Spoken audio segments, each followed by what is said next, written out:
1. Arte cuarto. Una puerta abierta a la oportunidad. 12. El crisol familiar. Fue una pequeña tragedia familiar. Carl y Ann estaban enseñando a su hija Leslie, de 5 años de edad, a jugar a un nuevo videojuego. Pero, cuando Leslie comenzó a jugar, las ansiosas órdenes de sus padres eran tan contradictorias que más que tratar de ayudarla, parecían tentativas de dificultar su aprendizaje. A la derecha, a la derecha. Alto. Alto. Gritaba Ann, cada vez más fuerte y ansiosamente. Fíjate bien. ¿Ves cómo no estás alineada? Muévete hacia la izquierda. Ordenaba bruscamente su padre Carl. Mientras tanto Leslie, mordiéndose los labios, permanecía con los ojos completamente fijos en la pantalla, tratando de seguir sus indicaciones. Entre tanto Ann, con una mirada de franca frustración, seguía exclamando. Alto. Alto. Entonces Leslie, incapaz de complacer a ambos a la vez, contrajo la mandíbula y empezó a sollozar. Sus padres, ignorando las lágrimas de Leslie, comenzaron a discutir. ¿Pero no te das cuenta de que apenas mueve la raqueta?, gritaba Ann, exasperada. Las lágrimas rodaban por las mejillas de Leslie, pero ni Carl ni Ann parecieron darse cuenta de lo que estaba ocurriendo. Pero cuando Leslie se enjugó los ojos, su padre le espetó. ¿Por qué quita la mano del mando? ¿No ves que si lo haces no podrá reaccionar? Ponla de nuevo en su sitio. Muy bien. Ahora muévela solo un poquito. Seguía gritando mientras tanto Ann, pero Leslie ya estaba sollozando otra vez, a solas con su angustia. En momentos así los niños aprenden lecciones muy profundas. Una de las conclusiones que Leslie debió de extraer de aquella dolorosa experiencia fue que sus padres no tenían en cuenta sus sentimientos. Este tipo de situaciones, reiteradas continuamente durante toda la infancia, constituye un verdadero aprendizaje emocional cuyas lecciones pueden llegar a determinar el curso de toda una vida. La vida familiar es la primera escuela de aprendizaje emocional. Es el crisol doméstico en el que aprendemos a sentirnos a nosotros mismos y en donde aprendemos la forma en que los demás reaccionan ante nuestros sentimientos. Ahí es también donde aprendemos a pensar en nuestros sentimientos, en nuestras posibilidades de respuesta y en la forma de interpretar y expresar nuestras esperanzas y nuestros temores. Este aprendizaje emocional no solo opera a través de lo que los padres dicen y hacen directamente a sus hijos, sino que también se manifiesta en los modelos que les ofrecen para manejar sus propios sentimientos y en todo lo que ocurre entre marido y mujer. En este sentido, hay padres que son auténticos maestros mientras que otros, por el contrario, son verdaderos desastres. Hay cientos de estudios que demuestran que la forma en que los padres tratan a sus hijos, ya sea la disciplina más estricta, la comprensión más empática, la indiferencia, la cordialidad, etc., tiene consecuencias muy profundas y duraderas sobre la vida emocional del niño, pero, a pesar de ello, solo hace muy poco tiempo que disponemos de pruebas experimentales incuestionables de que el hecho de tener padres emocionalmente inteligentes supone una enorme ventaja para el niño. Además de esto, la forma en que una pareja maneja sus propios sentimientos constituye también una verdadera enseñanza, porque los niños son muy permeables y captan perfectamente hasta los más sutiles intercambios emocionales entre los miembros de la familia. Cuando el equipo de investigadores dirigidos por Carol Owen y John Gottman, de la Universidad de Washington, llevó a cabo un microanálisis de la forma en que los padres manejan las interacciones con sus hijos, descubrieron que las parejas emocionalmente más maduras eran también las más competentes para ayudarles a hacer frente a sus altibajos emocionales. En esa investigación se visitaba a las familias cuando uno de sus hijos tenía 5 años de edad y cuando éste alcanzaba los 9 años. Además de observar la forma en que los padres hablaban entre sí, el equipo de investigadores también se dedicó a investigar la forma en que las familias que participaron en el estudio, entre las cuales se hallaba la familia de Leslie, enseñaban a sus hijos a jugar a un nuevo videojuego, una interacción aparentemente inocua pero sumamente reveladora del trasiego emocional entre padres e hijos. Algunos padres eran como Ann y Carl, autoritarios, impacientes con la inexperiencia de sus hijos y demasiado propensos a elevar el tono de voz ante el menor contratiempo. Otras descalificaban rápidamente a sus hijos tildándolos de estúpidos, convirtiéndoles así en víctimas propiciatorias de la misma tendencia a la irritación e indiferencia que consumía sus matrimonios. Otras, por el contrario, eran pacientes con las equivocaciones de sus hijos y les dejaban jugar a su aire en lugar de imponerles su propia voluntad. De esta manera, la sesión de videojuegos se convirtió en un sorprendente termómetro del estilo emocional de los padres. El estudio demostró que los 3 estilos de parentaje emocionalmente más inadecuados eran los siguientes: ignorar completamente los sentimientos de sus hijos. Este tipo de padres considera que los problemas emocionales de sus hijos son algo trivial o molesto, algo que no merece la atención y que hay que esperar a que pase. Son padres que desaprovechan la oportunidad que proporcionan las dificultades emocionales para aproximarse a sus hijos y que ignoran también la forma de enseñarle las lecciones fundamentales que pueden aumentar su competencia emocional. El estilo laissez-faire. Estos padres se dan cuenta de los sentimientos de sus hijos, pero son de la opinión de que cualquier forma de manejar los problemas emocionales es adecuada, incluyendo, por ejemplo, pegarles. Por esto, al igual que ocurre con quienes ignoran los sentimientos de sus hijos, estos padres rara vez intervienen para brindarles una respuesta emocional alternativa. Todos sus intentos se reducen a que su hijo deje de estar triste o enfadado, recurriendo para ello incluso al engaño y al soborno, menospreciar y no respetar los sentimientos del niño.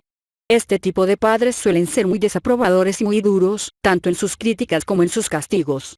En este sentido pueden, por ejemplo, llegar a prohibir cualquier manifestación de enojo por parte del niño y ser sumamente severos ante el menor signo de irritabilidad. Estos son los padres que gritan "no me contestes" al niño que está tratando de explicar su versión de la historia. Pero, finalmente, también hay padres que aprovechan los problemas emocionales de sus hijos como una oportunidad para desempeñar la función de preceptores o mentores emocionales. Son padres que se toman lo suficientemente en serio los sentimientos de sus hijos como para tratar de comprender exactamente lo que les ha disgustado. Estás enfadado porque Tommy ha herido tus sentimientos. Y les ayudan a buscar formas alternativas positivas de apaciguarse porque, en vez de pegarle, no juegas un rato a solas hasta que puedas volver a jugar con él. Pero, para que los padres puedan ser preceptores adecuados, deben tener una mínima comprensión de los rudimentos de la inteligencia emocional. Si tenemos en cuenta que una de las lecciones emocionales fundamentales es la de aprender a diferenciar entre los sentimientos, no nos resultará difícil entender que un padre que se halle completamente desconectado de su propia tristeza mal podrá ayudar a su hijo a comprender la diferencia que existe entre el desconsuelo que acompaña una pérdida, la pena que nos produce una película triste y el sufrimiento que nos embarga cuando algo malo le ocurre a una persona cercana. Más allá de esta distinción hay otras comprensiones más sutiles como, por ejemplo, la de que el enfado suele ser una respuesta que surge de algún sentimiento herido. En la medida en que un niño asimila las lecciones emocionales concretas que está en condiciones de aprender y, por cierto, que también necesita sufrir una transformación. Como hemos visto en el capítulo 7, el aprendizaje de la empatía comienza en la temprana infancia y requiere que los padres presten atención a los sentimientos de su bebé. Aunque algunas de las habilidades emocionales terminen de establecerse en las relaciones con los amigos, los padres emocionalmente diestros pueden hacer mucho para que sus hijos asimilen los elementos fundamentales de la inteligencia emocional. Aprender a reconocer, canalizar y dominar sus propios sentimientos y empatizar y manejar los sentimientos que aparecen en sus relaciones con los demás. El impacto en los hijos de los progenitores emocionalmente competentes es ciertamente extraordinario. El equipo de la Universidad de Washington que antes mencionamos descubrió que los hijos de padres emocionalmente diestros, comparados con los hijos de aquellos otros que tienen un pobre manejo de sus sentimientos, se relacionan mejor, experimentan menos tensiones en la relación con sus padres y también se muestran más afectivos con ellos. Pero, además, estos niños también canalizan mejor sus emociones, saben calmarse más adecuadamente a sí mismos y sufren menos altibajos emocionales que los demás. Son niños que también están biológicamente más relajados, ya que presentan una tasa menor en sangre de hormonas relacionadas con el estrés y otros indicadores fisiológicos del nivel de activación emocional, una pauta que, como ya hemos visto en el capítulo 11, en el caso de sostenerse a lo largo de la vida, proporciona una mejor salud física. Otras de las ventajas de este tipo de progenitores son de tipo social, ya que estos niños son más populares, son más queridos por sus compañeros y sus maestros suelen considerarles como socialmente más dotados. Sus padres y profesores también suelen decir que tienen menos problemas de conducta, como, por ejemplo, la rudeza o la agresividad. Finalmente, también existen beneficios cognitivos, porque estos niños son más atentos y suelen tener un mejor rendimiento escolar. A igualdad de sí, las puntuaciones en matemáticas y lenguaje al alcanzar el tercer curso de los hijos de padres que habían sido buenos preceptores emocionales, eran más elevadas, un poderoso argumento que parece confirmar la hipótesis de que el aprendizaje de las habilidades emocionales enseña también a vivir. Así pues, las ventajas de disponer de unos padres emocionalmente competentes son extraordinarias en lo que respecta a la totalidad del espectro de la inteligencia emocional, y también más allá de él. Una ventaja emocional. El aprendizaje de las habilidades emocionales comienza en la misma cuna. El Dr. Barry Brazelton, eminente pediatra de Harvard, ha diseñado un test muy sencillo para diagnosticar la aptitud básica del bebé hacia la vida. El test consiste en ofrecer 2 bloques a un bebé de 8 meses de edad y mostrarle a continuación la forma de unirlos. Según Brazelton, un bebé que tiene una actitud positiva hacia la vida y que tiene confianza en sus propias capacidades, cogerá un bloque, se lo meterá en la boca, lo frotará en su cabeza y finalmente lo arrojará al suelo esperando que alguien lo recoja. Luego completará la tarea requerida, unir los 2 bloques. Después le mirará a usted con unos ojos muy abiertos y expectantes que parecen querer decir, dime lo grande que soy. Estos bebés han conseguido de sus padres la necesaria dosis de aprobación y aliento, son niños que confían en superar los pequeños retos que les presenta la vida. En cambio, los bebés que proceden de hogares demasiado fríos, caóticos o descuidados afrontan la misma tarea con una actitud que ya anuncia su expectativa de fracaso. No es que estos bebés no sepan unir los 2 bloques, porque lo cierto es que comprenden las instrucciones y tienen la suficiente coordinación como para hacerlo. Pero, según Brazelton, aun en el caso de que lo hagan, su actitud es desgraciada, una actitud que parece decir, yo no soy bueno. Mira, he fracasado. Es muy probable que este tipo de niños desarrolle una actitud derrotista ante la vida, sin esperar el aliento ni el interés de sus maestros, sin disfrutar de la escuela y llegando incluso a abandonarla. Las diferencias entre ambos tipos de actitudes, la de los niños confiados y optimistas frente a la de aquellos otros que esperan el fracaso, comienzan a formarse en los primeros años de vida. Los padres, dice Brazelton, deben comprender que sus acciones generan la confianza, la curiosidad, el placer de aprender y el conocimiento de los límites que ayudan a los niños a triunfar en la vida, una afirmación avalada por la evidencia creciente de que el éxito escolar depende de multitud de factores emocionales que se configuran antes incluso de que el niño inicie el proceso de escolarización. Como ya hemos visto en el capítulo 6, la capacidad de los niños de 4 años de edad para dominar el impulso de apoderarse de una golosina predijo, 14 años más tarde, una ventajosa diferencia de 210 puntos en las puntuaciones SAT. Durante esos tempranos años es cuando se asientan los rudimentos de la inteligencia emocional, aunque estos sigan modelándose durante el periodo escolar. Y estas capacidades, como hemos visto en el capítulo 6, son el fundamento esencial de todo aprendizaje. Un informe del National Center for Clinical Infant Programs afirma que el éxito escolar no tiene tanto que ver con las acciones del niño o con el desarrollo precoz de su capacidad lectora como con factores emocionales o sociales, por ejemplo, estar seguro e interesado por uno mismo, saber qué clase de conducta se espera de él, cómo refrenar el impulso a portarse mal y expresar sus necesidades manteniendo una buena relación con sus compañeros. Según este mismo informe, la mayor parte de los alumnos que presentan un bajo rendimiento escolar carecen de uno o varios de los rudimentos esenciales de la inteligencia emocional, sin contar con la muy probable presencia de dificultades cognitivas que obstaculizan su aprendizaje, un problema que no deberíamos dejar de lado porque, en algunos estados, 1 de cada 5 niños tiene que repetir el primer curso y, a medida que va rezagándose, cada vez se encuentra más desanimado, resentido y traumatizado. El rendimiento escolar del niño depende del más fundamental de todos los conocimientos, aprender a aprender.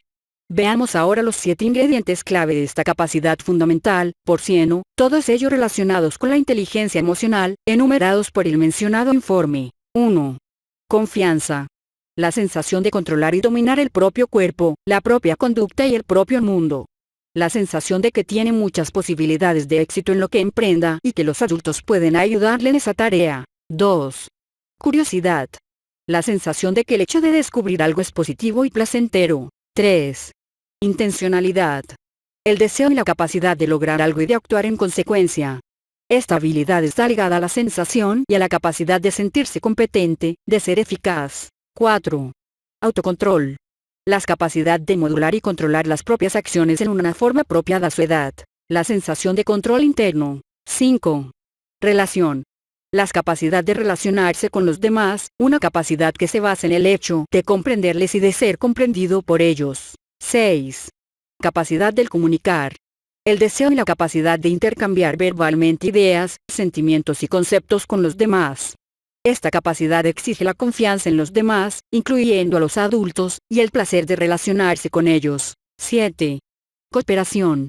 La capacidad de armonizar las propias necesidades con las de los demás en las actividades grupales. El hecho de que un niño comience el primer día de guardería con estas capacidades y aprendidas depende mucho de los cuidados que haya recibido de sus padres, y de todos aquellos que, de un modo u otro, hayan actuado a modo de preceptores, proporcionándole así una importante ventaja de partida en el desarrollo de la vida emocional. La asimilación de los fundamentos de la inteligencia emocional. Supongamos que un bebé de 2 meses de edad se despierta a las 3 de la madrugada y empieza a llorar. Imaginemos también que viene su madre y que, durante la media hora siguiente, el bebé se alimenta felizmente en sus brazos mientras ésta le mira con afecto, mostrándole lo contenta que está de verle aún en medio de la noche. Luego el bebé, satisfecho con el amor de su madre, vuelve a dormirse. Supongamos ahora que otro bebé, también de 2 meses de edad, se despierta llorando a medianoche pero que, en este caso recibe la visita de una madre tensa e irritada, una madre que acababa de conciliar difícilmente el sueño tras una pelea con su marido. En el mismo momento en que la madre le coge bruscamente y le dice cállate. No puedo perder el tiempo contigo. Acabemos cuanto antes. El bebé comienza a tensarse. Luego, mientras está mamando, su madre le mira con indiferencia sin prestarle la menor atención y, a medida que recuerda la pelea que acaba de tener con su esposo, va inquietándose cada vez más. El bebé, sintiendo su tensión, se contrae y deja de mamar. ¿Eso era todo lo que querías?, pregunta entonces su madre, arisca, pues se acabó. Y, con la misma brusquedad con la que le cogió, le deposita nuevamente en su cuna y se aleja de él, dejándole llorar hasta que finalmente, exhausto, termina durmiéndose. El informe del National Center for Clinical Infant Programs nos presenta estas dos escenas como ejemplos de dos tipos de interacción que, cuando se repiten una y otra vez, terminan inculcando en el bebé sentimientos muy diferentes sobre sí mismo y sobre las personas que le rodean. En el primer caso, el bebé aprende que las personas perciben sus necesidades, las tienen en cuenta e incluso pueden ayudarle a satisfacerlas, mientras que en el segundo, por el contrario, el bebé aprende que nadie cuida realmente de él, que no puede contar con los demás y que todos sus esfuerzos terminarán fracasando. Obviamente, a lo largo de su vida todos los bebés pasan por ambos tipos de situaciones, pero lo cierto es que el predominio de uno u otro varía según los casos. Es así como los padres imparten, de manera consciente o inconsciente, unas lecciones emocionales importantísimas que activan su sensación de seguridad, su sensación de eficacia y su grado de dependencia, un punto al que Erickson denomina confianza básica o desconfianza básica. Este aprendizaje emocional se inicia en los primeros momentos de la vida y prosigue a lo largo de toda la infancia. Todos los intercambios que tienen lugar entre padres e hijos acontecen en un contexto emocional y la reiteración de este tipo de mensajes a lo largo de los años acaba determinando el meollo de la aptitud y de las capacidades emocionales del niño. Es muy distinto el mensaje que recibe una niña si su madre se muestra claramente interesada cuando le pide que le ayude a resolver un rompecabezas difícil que si recibe un escueto no me molestes. Tengo cosas más importantes que hacer. Para mejor o para peor, este tipo de intercambios entre padres e hijos son los que terminan modelando las esperanzas emocionales del niño sobre el mundo de las relaciones en particular, y su funcionamiento en todos los dominios de la vida, en general. Los peligros son todavía mayores para los hijos de padres manifiestamente incompetentes, inmaduros, drogadictos, deprimidos, crónicamente enojados o simplemente sin objetivos vitales y viviendo caóticamente. Es mucho menos probable que este tipo de padres cuide adecuadamente de sus hijos y establezca contacto con las necesidades emocionales de sus bebés. Según muestran los estudios realizados en este sentido, el descuido puede ser más perjudicial que el abuso. Y una investigación realizada con niños maltratados descubrió que esto lo hacen todo peor, son los más ansiosos, despistados y apáticos, mostrándose alternativamente agresivos y desinteresados, y el porcentaje de repetición del primer curso entre ellos fue del 65%. Durante los 3 o 4 primeros años de vida, el cerebro de los bebés crece hasta los 2/3 de su tamaño maduro y su complejidad se desarrolla a un ritmo que jamás volverá a repetirse. En este periodo clave, el aprendizaje, especialmente el aprendizaje emocional, tiene lugar más rápidamente que nunca. Es por ello por lo que las lesiones graves que se produzcan durante este periodo pueden terminar dañando los centros de aprendizaje del cerebro, y, de ese modo, afectar al intelecto. Y aunque, como luego veremos, esto puede remediarse en parte por las experiencias vitales posteriores, el impacto de este aprendizaje temprano es muy profundo. Como resume una investigación realizada a este respecto, las consecuencias de las lecciones emocionales aprendidas durante los primeros 4 años de vida son extraordinariamente importantes. A igualdad de otras circunstancias, un niño que no puede centrar su atención, un niño suspicaz en lugar de confiado, un niño triste o enojado en lugar de optimista, destructivo en lugar de respetuoso, un niño que se siente desbordado por la ansiedad, preocupado por fantasías aterradoras e infeliz consigo mismo, tiene muy pocas posibilidades de aprovechar las oportunidades que le ofrezca el mundo. ¿Cómo crear a un niño agresivo? Los estudios a término lejano tienen mucho que enseñarnos sobre los efectos a largo plazo de unos progenitores emocionalmente inadecuados, especialmente en lo que respecta al papel que desempeñan en la crianza de niños agresivos. Uno de estos estudios, llevado a cabo en el área rural de Nueva York, realizó un seguimiento de 870 niños desde los 8 hasta los 30 años de edad. Este estudio demostró que cuanto más agresivos son los niños, cuanto más dispuestos a entablar peleas y a recurrir a la fuerza para conseguir lo que desean, más probable es que terminen expulsados de la escuela y que, a los 30 años de edad, tengan un largo historial de delincuencia.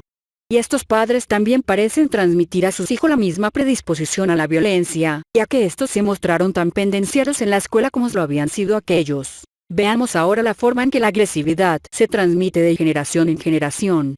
Dejando de lado las posibles tendencias heredadas, el hecho es que, cuando estos niños agresivos alcanzan la edad adulta, terminan convirtiendo la vida familiar en una escuela de violencia. Cuando eran niños sufrieron los castigos arbitrarios e implacables de sus padres, y al ser padres repitieron el mismo esquema que habían aprendido en su infancia. Y esto es igualmente aplicable tanto en el caso de que el agresivo sea el padre como en el de que lo sea la madre. Las niñas agresivas llegaron a transformarse en madres tan autoritarias y crueles como ocurría en el caso de los varones.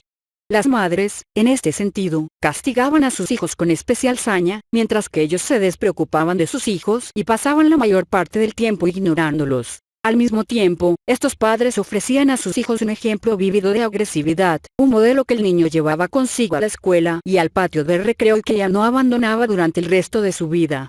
Con ello no estamos diciendo que estos padres sean necesariamente malvados, ni también que no deseen lo mejor para sus hijos, sino simplemente que no hacen más que repetir el mismo trato que han recibido de sus propios padres. Según este modelo, se castiga a los niños de manera arbitraria porque, si sus padres están de mal humor, les castigan severamente, pero si, por el contrario, están de buen humor, pueden escapar al castigo en medio del caos.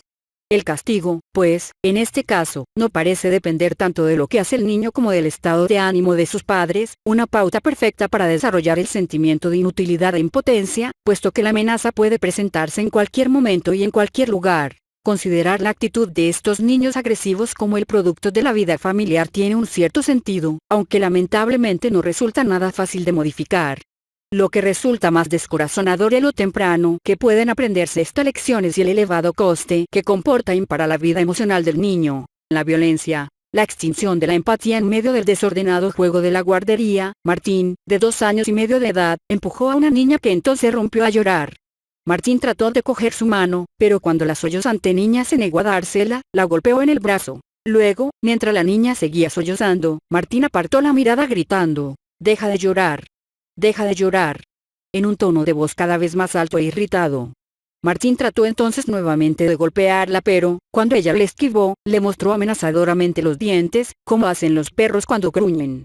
Luego Martín palmeó la espalda de la niña, pero los golpecitos se convirtieron rápidamente en puñetazos mientras la niña seguía gritando. Esta inquietante forma de relación demuestra que los malos tratos asiduos hacia el niño en función del estado de ánimo del padre, terminan pervirtiendo su tendencia natural a la empatía. La agresiva y brutal respuesta de Martín ante el malestar de su compañera de juegos es típica de aquellos niños que, como él, han sido víctimas de la violencia desde su infancia.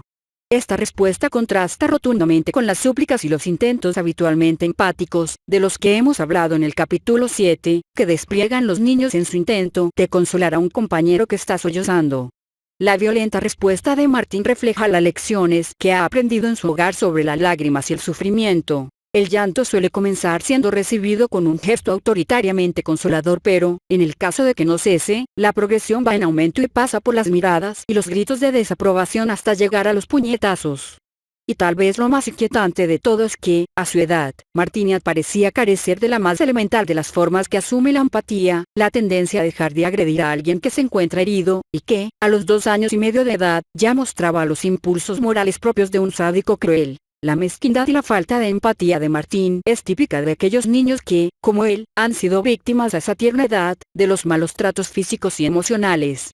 Martín fue uno de los 9 niños de 1 a 3 años maltratados que fueron comparados con otros 9 niños de la guardería procedentes de hogares igualmente empobrecidos y tensos, pero que no habían sufrido malos tratos físicos. Las diferencias que mostraron ambos grupos en respuesta al daño o al malestar de otro fueron muy notables. 5 de los 9 niños que no fueron maltratados respondieron a 23 incidentes de este tipo con preocupación, tristeza o empatía, pero en los 27 casos en los que los niños maltratados podrían haberlo hecho así, ninguno mostró la menor preocupación y, en lugar de ello, respondieron con manifestaciones de miedo, enojo o, como ocurrió en el caso de Martín, con una agresión física directa. Por ejemplo, una de las niñas maltratadas hizo un gesto francamente amenazante a otra que estaba comenzando a llorar.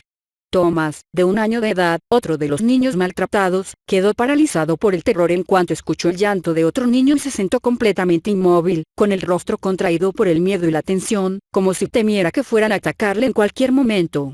La respuesta de Kate, otra de las niñas maltratadas de 28 meses de edad, fue casi sádica. Comenzó a meterse con Joey, un niño más pequeño, le derribó a patadas y, cuando éste se encontraba tumbado y mirándola tiernamente, comenzó a darle palmaditas en la espalda, que fueron transformándose en golpes más y más fuertes sin tener en cuenta sus protestas. Luego le dio 6 o 7 puñetazos más hasta que éste, arrastrándose, logró alejarse. Estos niños, obviamente, tratan a los demás tal y como ellos mismos han sido tratados.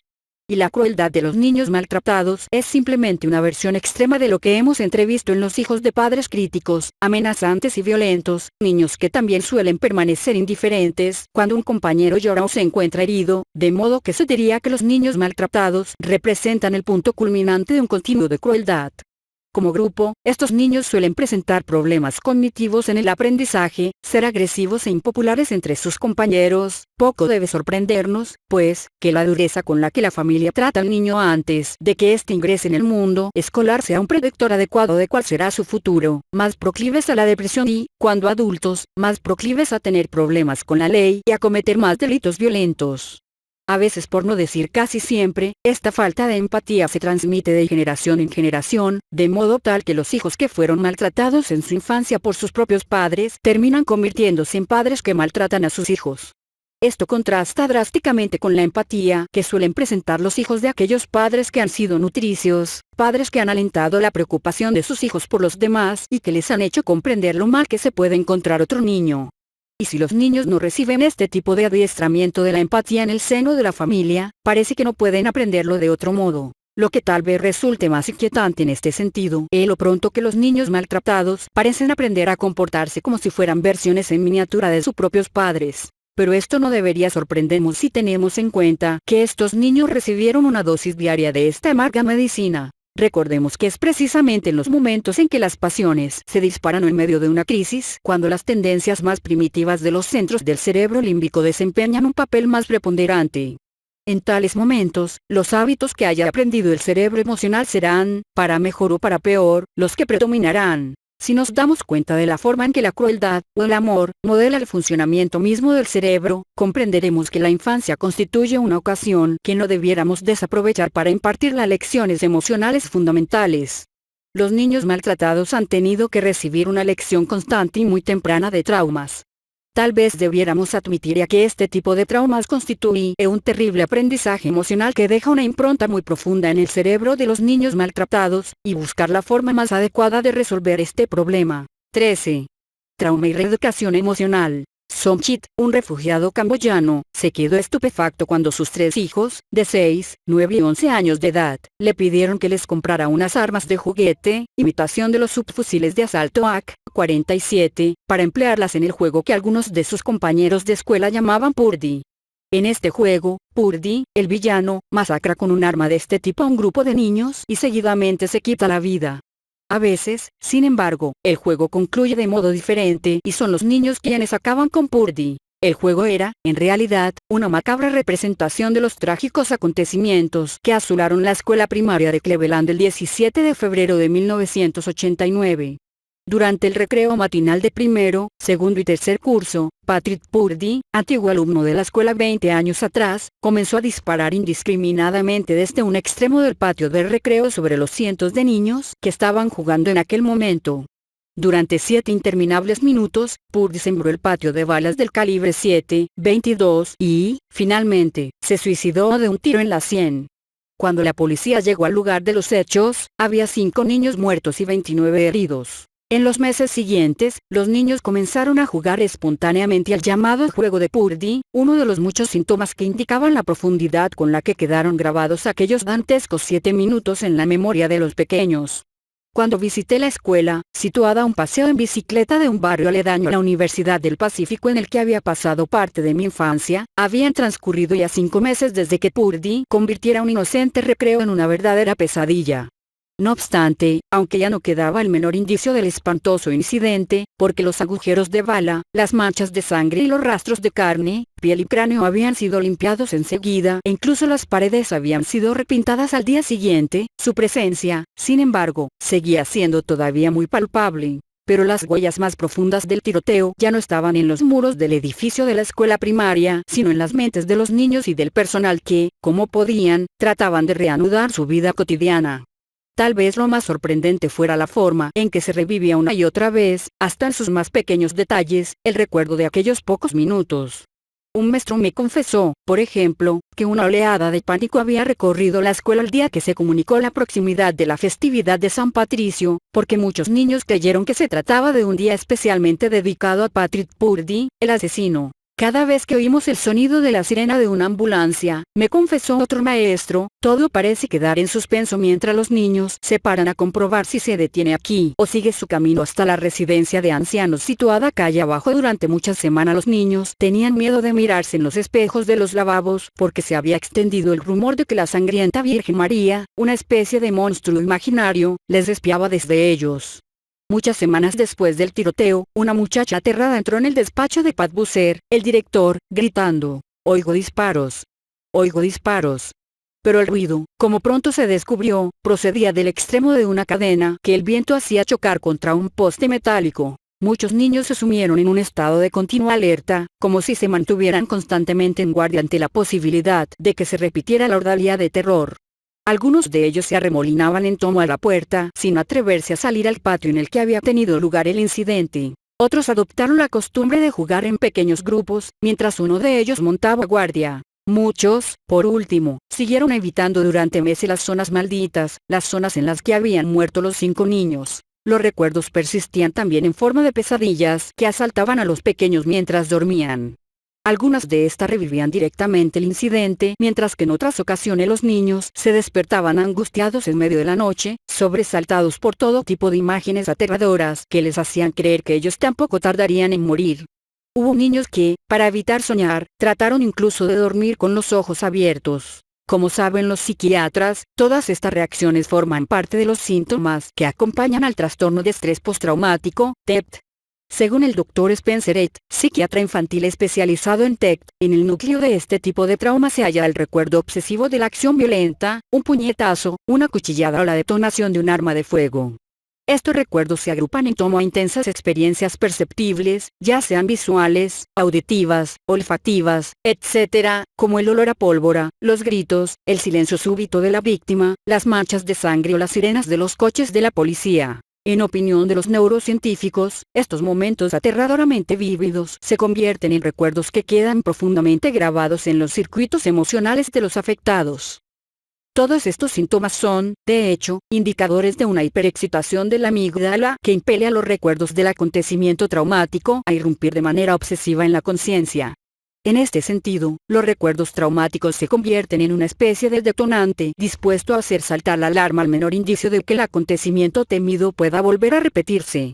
Esta exacerbada susceptibilidad es la cualidad distintiva de todo trauma emocional, incluyendo la violencia física reiterada experimentada durante la infancia. Cualquier acontecimiento traumático, un incendio, un accidente de automóvil, una catástrofe natural como, por ejemplo, un terremoto o un huracán, una violación o un asalto, puede implantar estos recuerdos en la amígdala.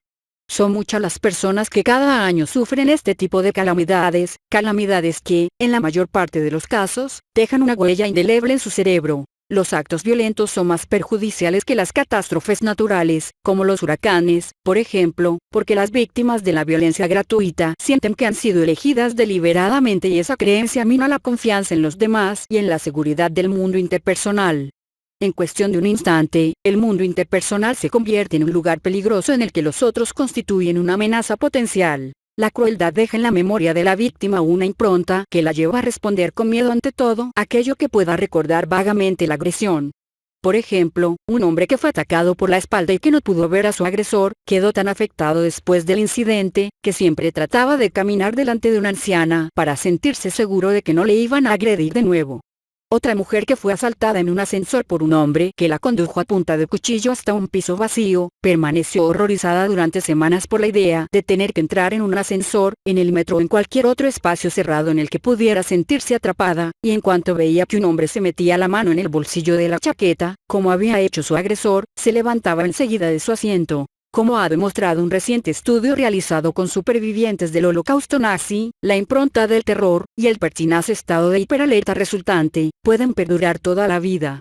50 años después de haber perecido casi de inanición, de haber presenciado el asesinato de sus seres más queridos y de haber sobrevivido al terror constante de los campos de exterminio nazi, los recuerdos obsesivos seguían siendo particularmente vívidos. Un tercio de los sujetos entrevistados en esta investigación admitió que aún experimentaba una sensación generalizada de miedo, y cerca de 3/4 partes respondieron que se sentían ansiosos ante cualquier recordatorio de la persecución nazi, como un uniforme, una llamada inesperada a la puerta, el ladrido de un perro o una chimenea humeante. Medio siglo más tarde, el 60% de los entrevistados reconoció que pensaba a diario en el Holocausto, y 8 de cada 10 manifestaron sufrir frecuentes pesadillas. Como dijo un superviviente, no sería normal si después de haber sobrevivido a Auschwitz no tuviera pesadillas. El terror congelado en la memoria. Escuchemos ahora las palabras de un veterano de Vietnam de 48 años, 24 años después de vivir un espantoso episodio en aquellas remotas tierras. No puedo librarme de los recuerdos. Las imágenes me asaltan con todo lujo de detalles, provocadas por las cosas más insignificantes, como el ruido de una puerta que se cierra de golpe, los rasgos de una mujer oriental, la textura de una estera de bambú, el olor a cerdo frito. Anoche no tuve problemas para conciliar el sueño, pero esta madrugada un trueno me ha despertado de nuevo paralizado por el miedo y me ha transportado a mi puesto de guardia en plena estación monzónica. Estoy seguro de que voy a morir en el próximo combate. Mis manos están congeladas y, sin embargo, tengo el cuerpo bañado en sudor. Siento todos los pelos de la nuca erizados y mi corazón y mi respiración se hallan visiblemente agitados. Percibo un olor ligeramente azufrado y de repente descubro cerca de mí el cuerpo de mi compañero Troy sobre una plataforma de bambú que el Vietcong ha depositado en las proximidades de nuestro campamento. El próximo relámpago y el trueno que lo acompaña me producen tal sobresalto que caigo al suelo. Este terrible recuerdo, todavía vívidamente presente a pesar de los 20 años transcurridos, sigue teniendo el poder de evocar en este excombatiente el miedo de aquel aciago día. El TEP desciende peligrosamente el umbral de alarma del sistema nervioso, provocando una respuesta ante las situaciones más cotidianas, como si se tratara de auténticos peligros. El circuito implicado en el secuestro emocional, que hemos descrito en el capítulo 2, desempeña un papel esencial en la grabación de este tipo de recuerdos. Y cuanto más brutal, estremecedor y horrendo sea el acontecimiento que desencadena el secuestro de la amígdala, más indeleble será la huella que deje. El fundamento neurológico de este tipo de recuerdos parece asentarse en una alteración drástica de la química cerebral desencadenada por un suceso aislado especialmente impresionante. Pero, aunque los descubrimientos realizados sobre el TEC se basan en el impacto de un episodio único, los episodios de crueldad repetidos a lo largo de los años, como ocurre, por ejemplo, en el caso de los niños que han sufrido reiterados abusos sexuales, físicos o emocionales, provoca un resultado similar. El National Center for Post-Traumatic Stress Disorder, una red de centros de investigación dependiente de los hospitales de la Administración de Veteranos, que reúne una buena cantidad de asociaciones de excombatientes de Vietnam y de otros conflictos bélicos, aquejados de TEC, está llevando a cabo la investigación tal vez más exhaustiva realizada en este sentido. Casi todos nuestros conocimientos sobre el TEC en veteranos de guerra proceden de estudios como el reseñado, pero sus conclusiones también pueden aplicarse a los niños que han sufrido graves traumas emocionales, como el acontecido en la escuela primaria de Cleveland que reseñábamos al comienzo de este capítulo. Como me dijo el Dr. Dennis Charney, psiquiatra de Yale y director del Departamento de Neurología del National Center, desde el punto de vista biológico, las víctimas de un trauma de este tipo ya no vuelven a ser las mismas. Poco importa que haya sido el terror del combate, la tortura, los abusos repetidos en la infancia, una experiencia puntual, como hallarse atrapado en medio de un huracán o estar a punto de morir en un accidente de tráfico. Cualquier situación de estrés incontrolable acarrea idénticas secuelas biológicas. El término clave en este sentido parece ser la palabra incontrolable, puesto que si la persona siente que puede hacer algo para afrontar la situación, que puede ejercer algún tipo de control, no importa lo pequeño que éste sea, reacciona emocionalmente mucho mejor que quienes se sienten completamente impotentes. Esta sensación de impotencia es precisamente la que convierte a un determinado acontecimiento en algo subjetivamente abrumador. Como me comentaba el Dr. John Crystal, director del Laboratorio de Psicofarmacología Clínica, cuando alguien es atacado con un cuchillo, no sabe cómo defenderse y piensa ahora voy a morir, es más susceptible al TEC que quien tiene alguna posibilidad de afrontar la situación. El desencadenante, pues, de este tipo de alteración cerebral es la sensación de que nuestra vida está en peligro y no hay nada que podamos hacer al respecto. Decenas de investigaciones realizadas con ratas han corroborado que la sensación de impotencia constituye el detonante común del TEC. En esos estudios se colocó a varias parejas de ratas en jaulas separadas que eran sometidas a descargas eléctricas de baja intensidad, aunque ciertamente muy fuertes para una rata. Solo una rata de cada par tenía una palanca en su jaula que le permitía poner fin a la descarga en ambas jaulas. El experimento, que prosiguió durante semanas, demostró que las ratas que podían poner fin a las descargas no mostraban signos de estrés, mientras que las que no tenían esa posibilidad experimentaron cambios cerebrales permanentes. Un niño que haya sido tiroteado en el patio de recreo y que haya visto cómo sus compañeros caen al suelo bañados en sangre, o un maestro que se haya sentido incapaz de impedir la matanza, deben haber experimentado una extraordinaria sensación de impotencia, el TEP como desorden límbico. Ya han transcurrido varios meses desde que un violento terremoto le hiciera saltar de la cama y correr gritando de pánico a través de la oscuridad en busca de su hijo de 4 años. Después, ambos permanecieron durante horas en la fría noche de Los Ángeles ateridos bajo un portal protector y sin comida, agua ni luz mientras el suelo temblaba bajo sus pies. Hoy en día, meses después del incidente, la mujer parece hallarse completamente recuperada del pánico que la atenazó los días que siguieron al terremoto, cuando una puerta que se cerraba de golpe la hacía temblar de miedo. El único síntoma que perduraba era su incapacidad para conciliar el sueño, pero ese problema solo se presentaba cuando su marido estaba de viaje, como ocurriera la noche del terremoto. Los cambios que tienen lugar en el circuito límbico cuyo foco está en la amígdala explican los principales síntomas del miedo aprendido, incluyendo el miedo intenso propio del TEC.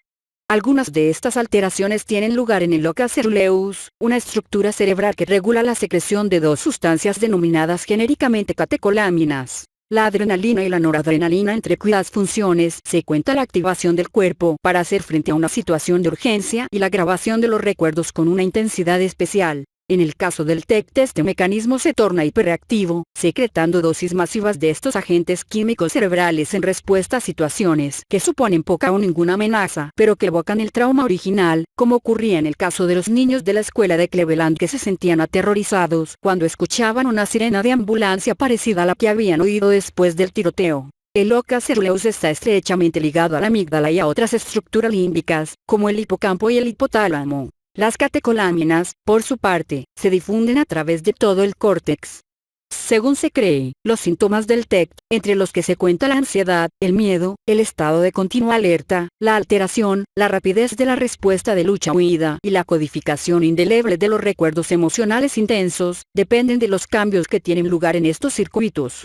Una investigación con excombatientes de la guerra de Vietnam aquejados de TEC ha mostrado que estas personas presentan un porcentaje de receptores de las catecolaminas un 40% inferior que quienes no presentan estos síntomas, dato que parece indicar que sus cerebros han sufrido una alteración permanente que impide el ajuste fino de la secreción de catecolaminas.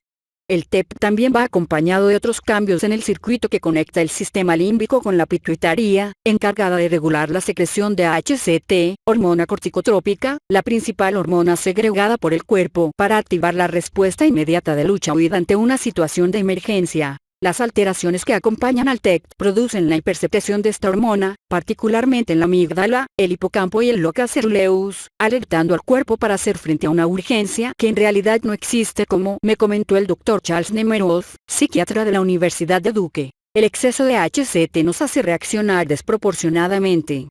Por ejemplo, cuando un veterano de Vietnam afectado de TEC oye una falsa explosión procedente del tubo de escape de un automóvil, la secreción de HCT provocará las mismas sensaciones que experimentó durante el incidente traumático. El sujeto empieza a sudar, a sentirse asustado, tiembla, los dientes le castañetean e incluso puede llegar a revivir la escena original. En las personas que padecen de una hiperceptación de HCT, la respuesta de alarma es desmesurada. Cuando, por ejemplo, damos una palmada por sorpresa, cualquier persona reacciona sobresaltándose, pero, en el caso de que la persona padezca de una hiperceptación de HCT, desaparece el proceso de habituación y el sujeto seguirá respondiendo a las sucesivas palmadas del mismo modo que lo hizo a la primera. Un tercer tipo de alteraciones también vuelve hiperreactivo el sistema de opiáceos cerebrales encargado de la secreción de las endorfinas que mitigan la sensación de dolor. En este caso, el circuito neural implicado afecta también a la amígdala y a una región concreta del córtex cerebral. Los opiáceos son agentes químicos cerebrales que tienen un intenso efecto sedante, como ocurre con el opio y otros narcóticos, de los que son parientes cercanos. Cuando el nivel de endorfinas, la morfina secretada por nuestro propio cerebro es elevado, la persona presenta una marcada tolerancia al dolor, un efecto que ha sido constatado por los cirujanos que tienen que operar en el campo de batalla, quienes han descubierto que los soldados gravemente heridos necesitan menos anestesia para soportar el dolor que los civiles que sufren lesiones mucho menos graves. Algo similar parece ocurrir durante el TECT. Los cambios endorfínicos agregan una nueva dimensión a los efectos neurales desencadenados por la reexposición al trauma, la insensibilización ante ciertos sentimientos, lo cual tal vez pudiera explicar la presencia de ciertos síntomas psicológicos negativos constatados en el TECT, como la anedonia, la incapacidad de sentir placer, la indiferencia emocional generalizada, la sensación de hallarse desconectado de la vida y falto de todo interés por los sentimientos de los demás, una indiferencia que puede ser vivida por las personas próximas como una falta completa de empatía. Otro efecto posible, la disociación, la cual incluye la incapacidad para recordar los minutos, las horas o incluso los días más cruciales del suceso traumático. Las alteraciones neurológicas provocadas por el TECT también parecen aumentar la susceptibilidad de la persona para sufrir nuevos traumas.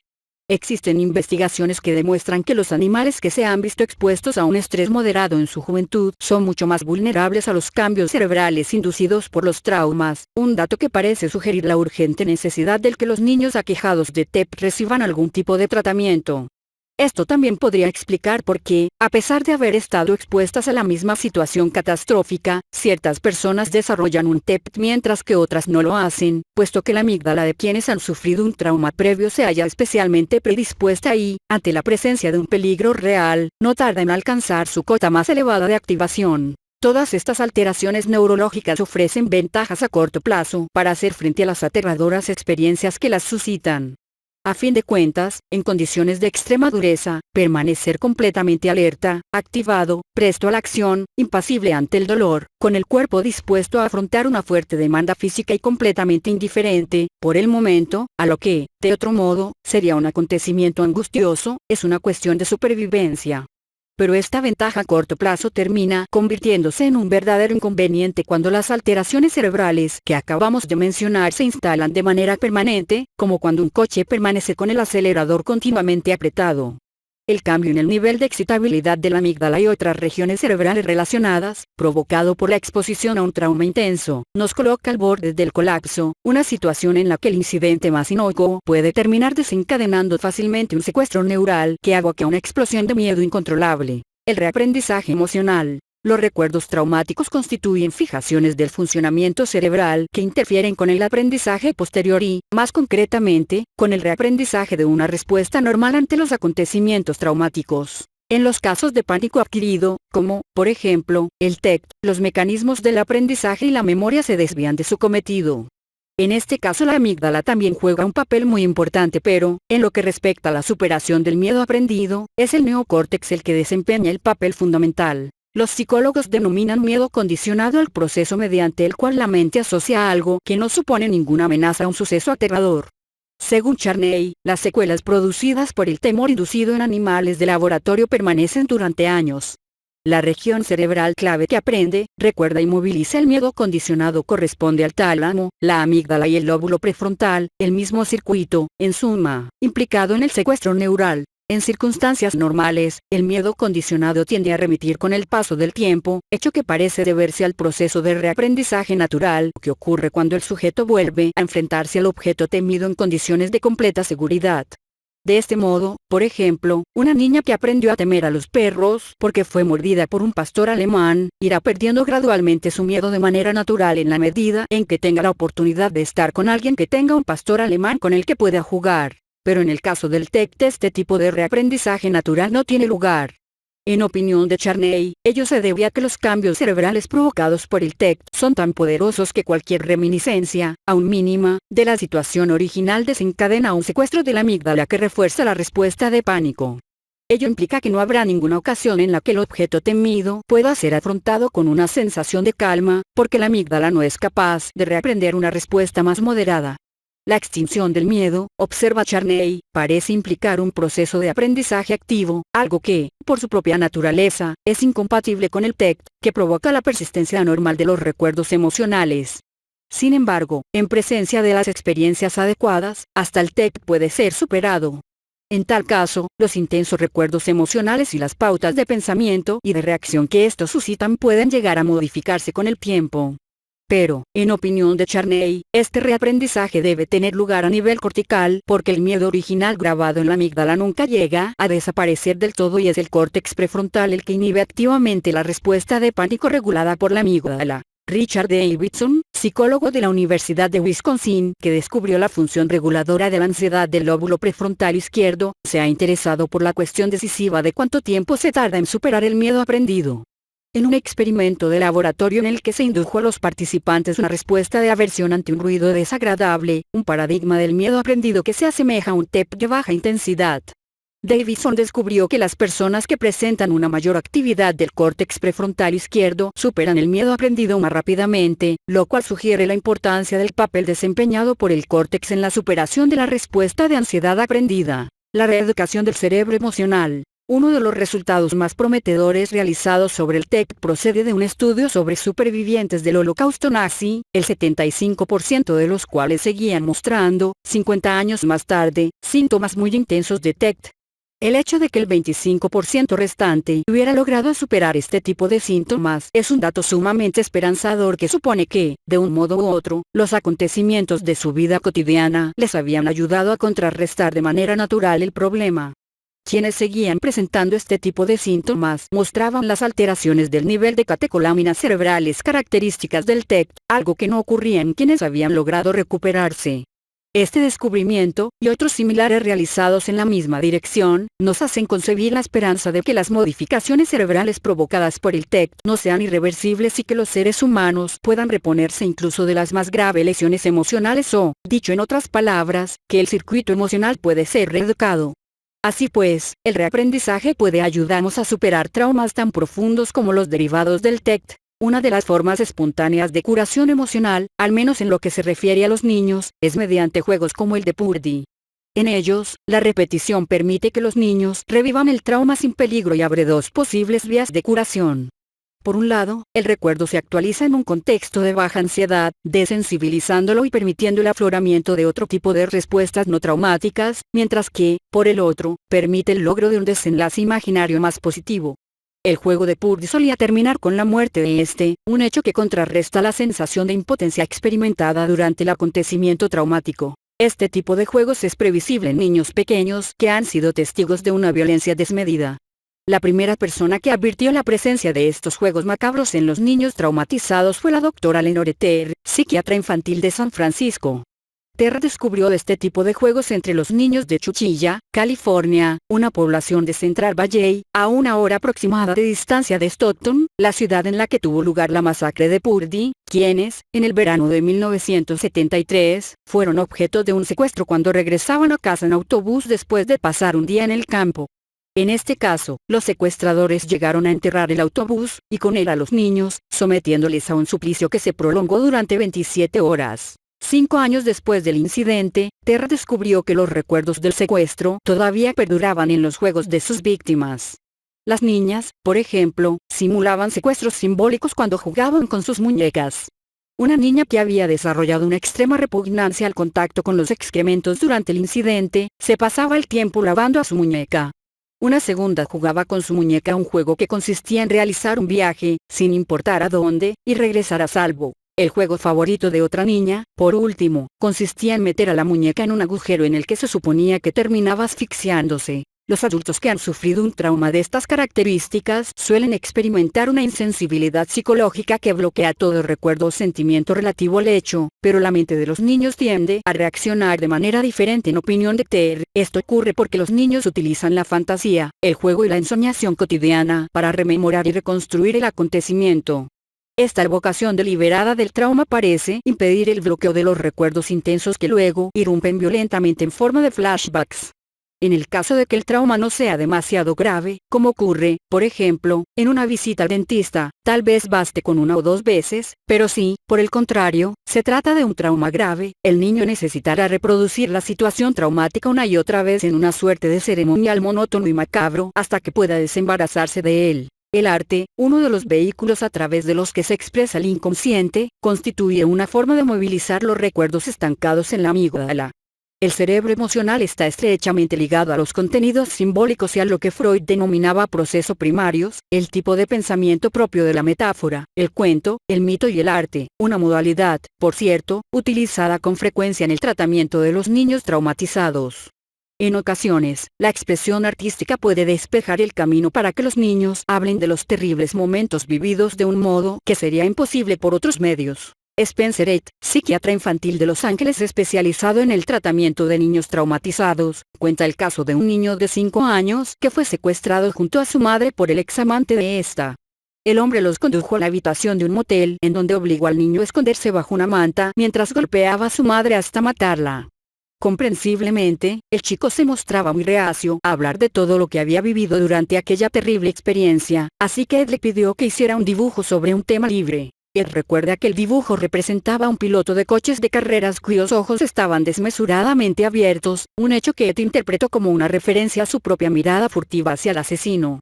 La técnica que utiliza Ed para emprender la terapia con este tipo de niños consiste en pedirles que hagan un dibujo, porque en casi todos ellos aparecen referencias tangenciales a la escena traumática. Además, el hecho de dibujar es, en sí mismo, terapéutico, y pone en marcha un proceso que puede terminar conduciendo a la superación del trauma. El reaprendizaje emocional y la superación del trauma. Irene había acudido a una cita que acabó en un intento de violación. Aunque había podido librarse de su atacante, este continuó amenazándola, molestándola en mitad de la noche con llamadas telefónicas obscenas y siguiendo cada uno de sus pasos. En cierta ocasión, cuando denunció el hecho a la policía, esta le quitó importancia aduciendo que en realidad no había pasado nada. Pero cuando Irene acudió a la terapia mostraba claros síntomas de TEC, se negaba a mantener ninguna clase de relaciones sociales y se hallaba prisionera en su propia casa. El caso de Irene lo cita la doctora Judith Lewis Herman, psiquiatra de Harvard que ha desarrollado un método innovador para el tratamiento de los sujetos afectados por un trauma.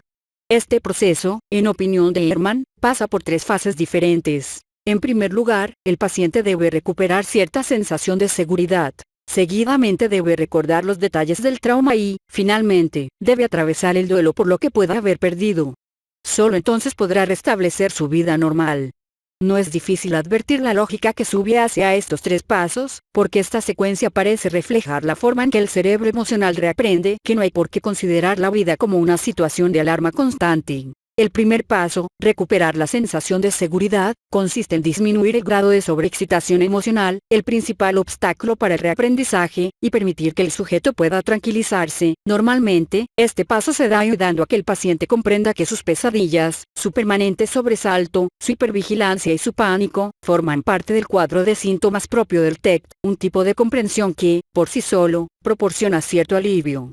Esta primera fase también apunta a que el paciente recupere cierta sensación de control sobre lo que le está ocurriendo, una especie de desaprendizaje de la lección de impotencia que supuso el trauma. En el caso de Irene, por ejemplo, esta sensación de seguridad pasaba por movilizar a sus amigos y a su familia para formar un cordón protector entre ella y su perseguidor que le permitió acudir a la policía. La inseguridad que presenta un paciente aquejado de TEC va más allá del miedo que pueda suscitar una amenaza externa y tiene un origen más profundo basado en la sensación de que carece de todo control sobre lo que le ocurre, tanto corporal como emocionalmente.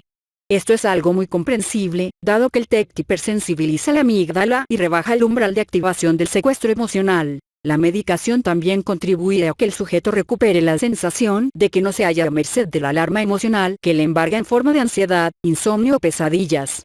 Los especialistas aguardan el día en que se descubra una medicación específica que normalice los efectos del TEC sobre la amígdala y los neurotransmisores implicados. Por el momento, sin embargo, solo contamos con algunos fármacos que compensan parcialmente estos desequilibrios, y que suelen ser sustancias que actúan sobre la serotonina y los inhibidores, como, por ejemplo, el propranolol, que bloquean la activación del sistema nervioso simpático. Los pacientes también pueden recibir un adiestramiento especial en algún tipo de relajación que les permita aliviar su irritabilidad y su nerviosismo. La calma fisiológica constituye la clave para que los circuitos emocionales implicados descubran de nuevo que la vida no supone una amenaza constante y restituyan así al paciente la sensación de seguridad de que gozaba antes de experimentar el trauma. El segundo paso del camino que conduce a la curación tiene que ver con la narración y reconstrucción de la historia traumática al abrigo de la seguridad recientemente recobrada, una sensación que permite que el circuito emocional reencuadre los recuerdos traumáticos y sus posibles detonantes y reaccione de un modo más realista ante ellos. Cuando el paciente ya es capaz de relatar los terribles pormenores del incidente, se produce una auténtica transformación, tanto en lo que atañe al contenido emocional de los recuerdos como a sus efectos sobre el cerebro emocional.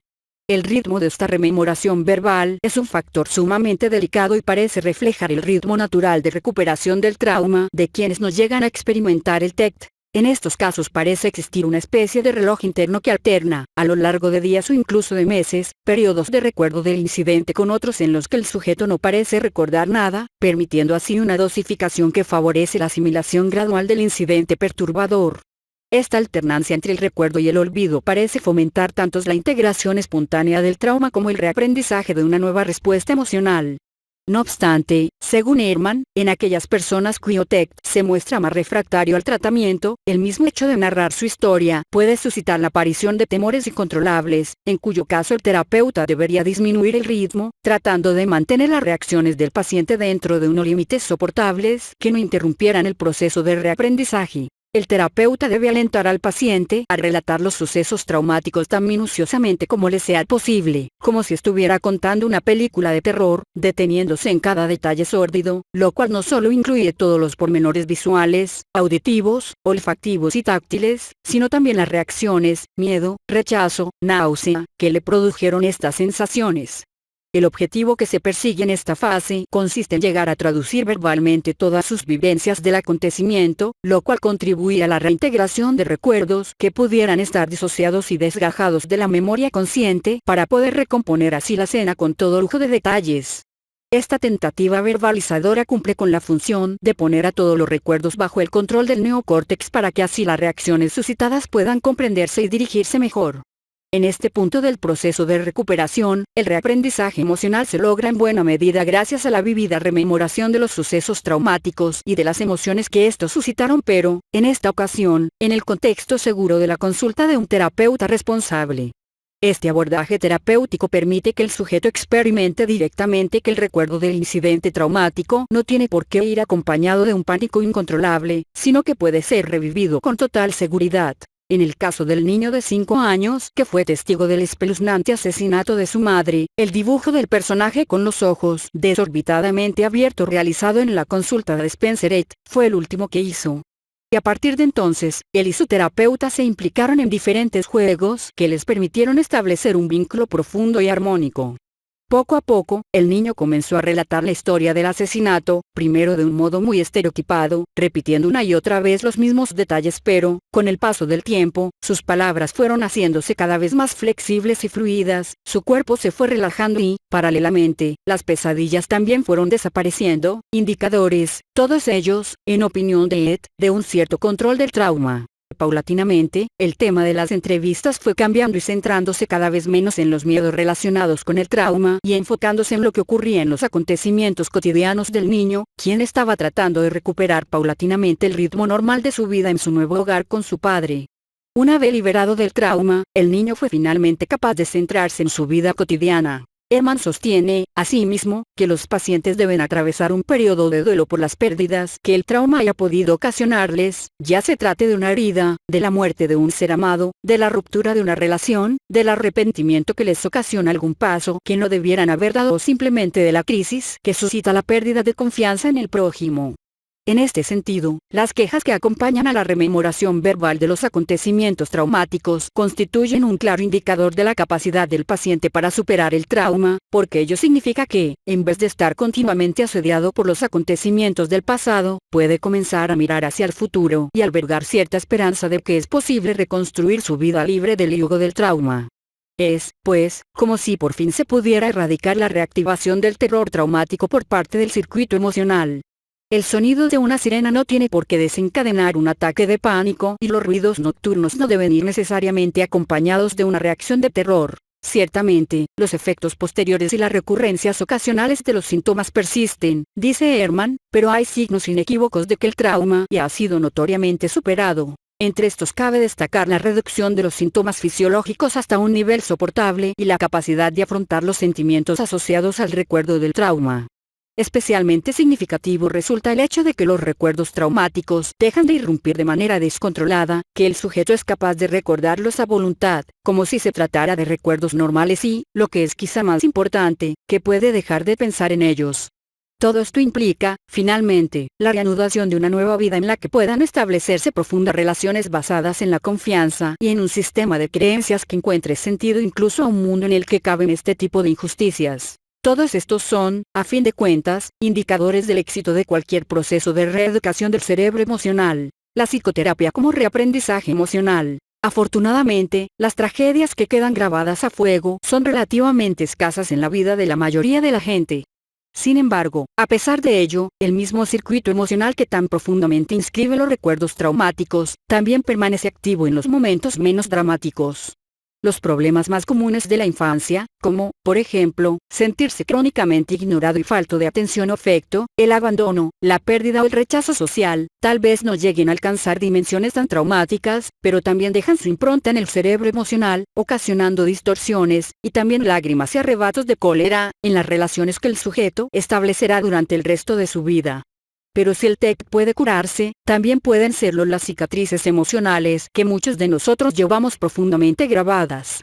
Esa es, precisamente, la tarea de la psicoterapia y, en términos generales, puede afirmarse que una de las principales contribuciones de la inteligencia emocional consiste en aprender a relacionarnos de manera más inteligente con nuestro lastre emocional. La dinámica existente entre la amígdala y el mejor informado córtex prefrontal nos proporciona un modelo neuroanatómico del modo en que la psicoterapia puede ayudarnos a superar este tipo de profundas y nocivas pautas emocionales.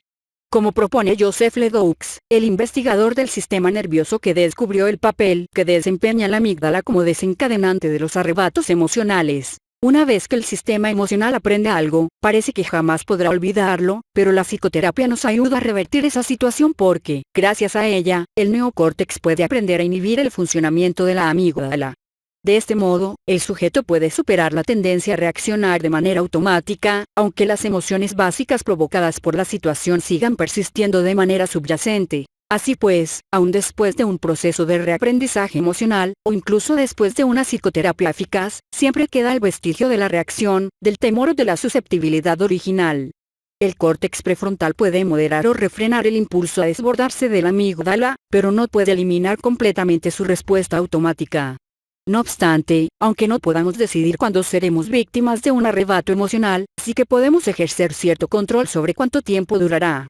La pronta recuperación del equilibrio tras un estallido de este tipo bien podría ser un índice de madurez emocional. Los principales cambios que tienen lugar durante el proceso de la terapia afectan a las respuestas que el sujeto da a sus reacciones emocionales.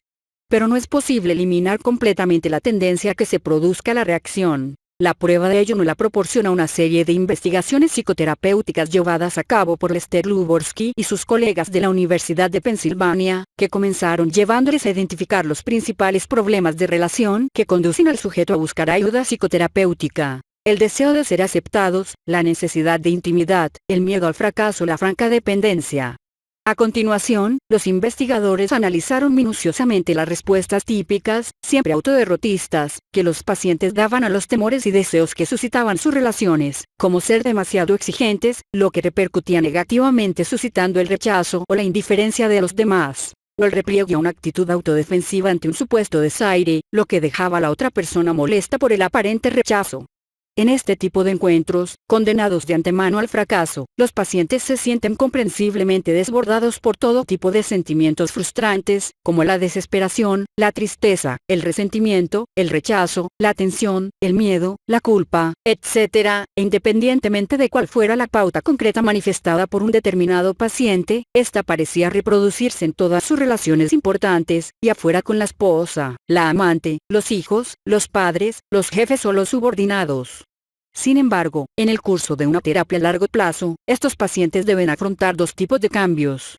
Por una parte, sus reacciones emocionales ante los acontecimientos que las suscitan se hacen menos acuciantes, y hasta podríamos decir que se vuelven más sosegadas, y, por la otra, su conducta comienza a ser más eficaz a la hora de obtener lo que realmente desean. Lo que no cambia, en modo alguno, es el miedo, el deseo subyacente y la punzada inicial de la emoción.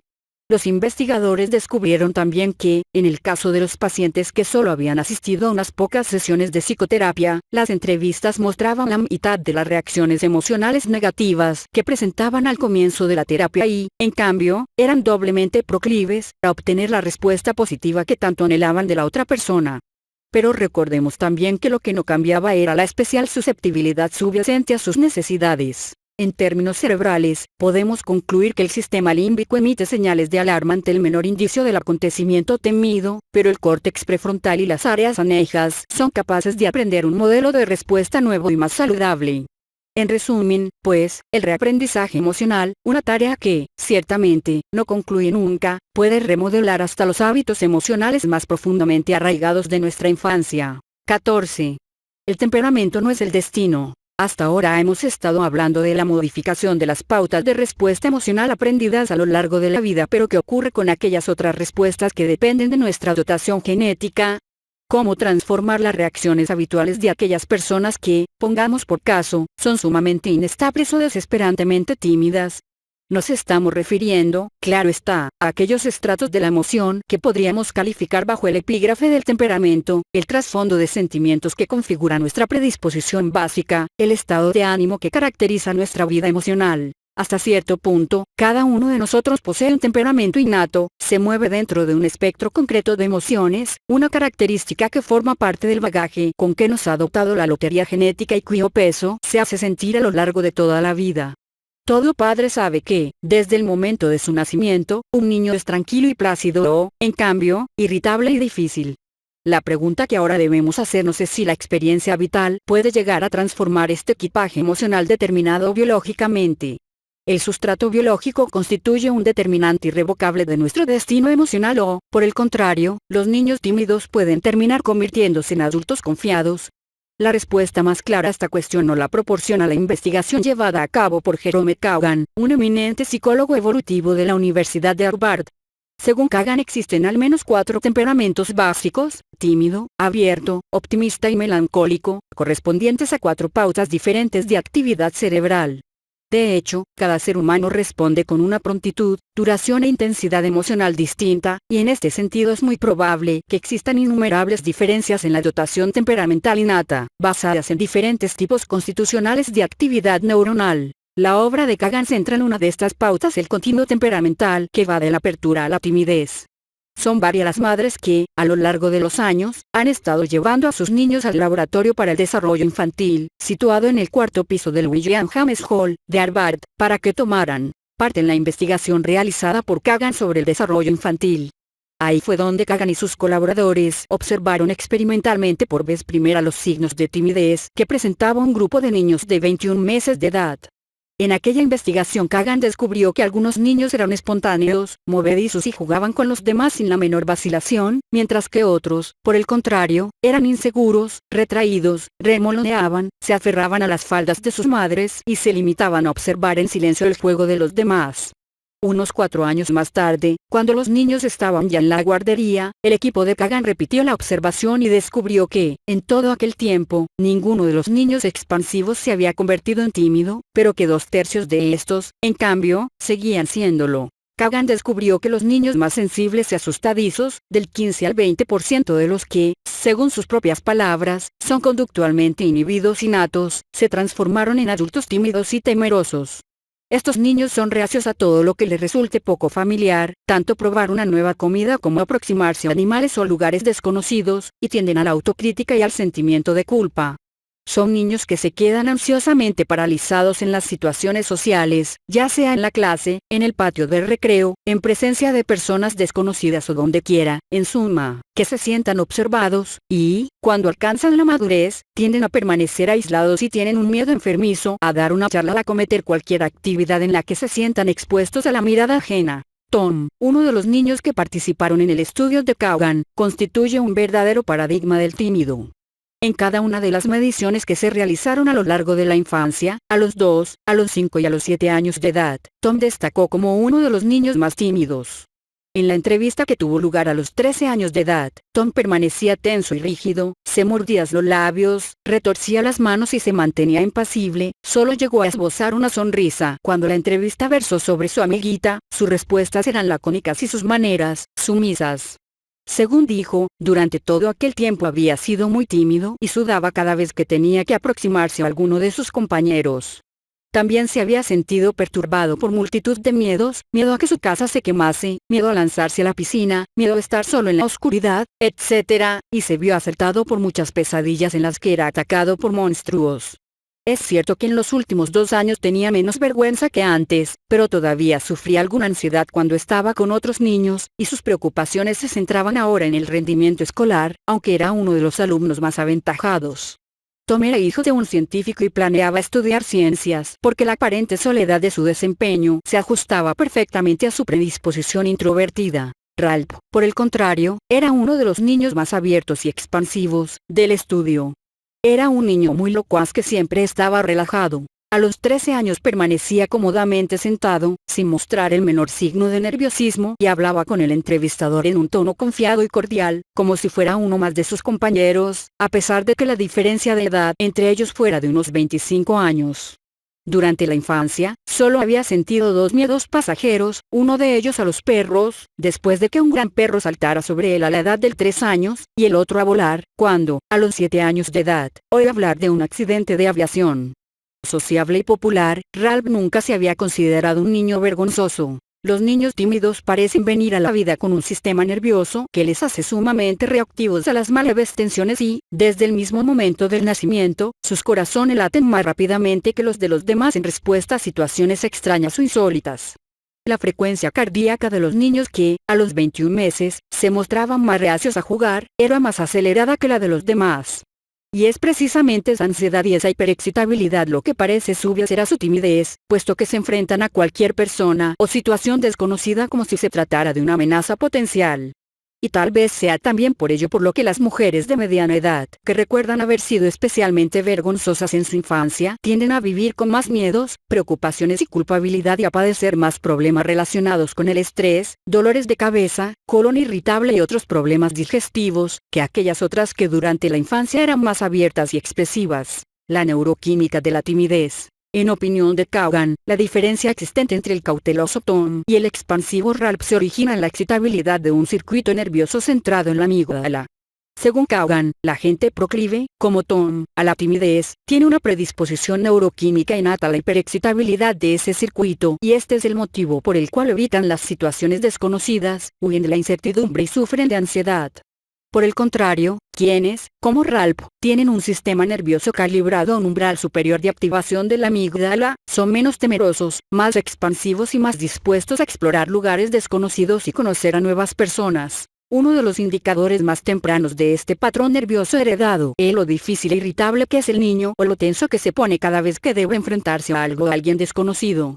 El hecho es que 1 de cada 5 niños recién nacidos cae en la categoría de los tímidos y que 2 de cada 5 lo hacen en la categoría de los abiertos. Gran parte de los datos presentados por Caugan proceden de observaciones realizadas con gatos, que son animales extraordinariamente tímidos.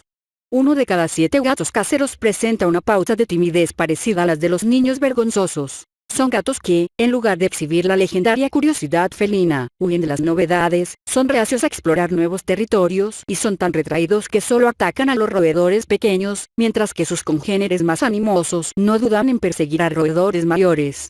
Las investigaciones realizadas directamente en el cerebro de los gatos tímidos muestran una amígdala más excitable de lo normal, especialmente cuando, por ejemplo, oyen el maullido amenazador de otro gato. En el caso de los gatos, la timidez aparece alrededor del primer mes de vida, que es el momento en el que la amígdala se encuentra suficientemente madura para asumir el control de los circuitos nerviosos cerebrales encargados de la respuesta de aproximación o huida.